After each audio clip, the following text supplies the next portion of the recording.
Hi friends, this is Miss Santana hailing from first grade, whoop, whoop, and I am here to tell you about Emlyn Johnson.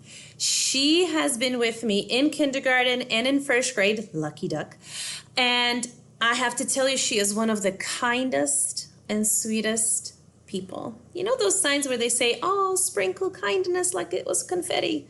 Well, she actually does it. She embodies it. She does it every single day. She checks in on our friends, especially if they're having a bad day. If somebody has an important game coming up, she checks in there. How did your game go? How did you win? Did you lose? Oh my goodness, how did it go? She really, really cares about those around her. And I absolutely love her heart.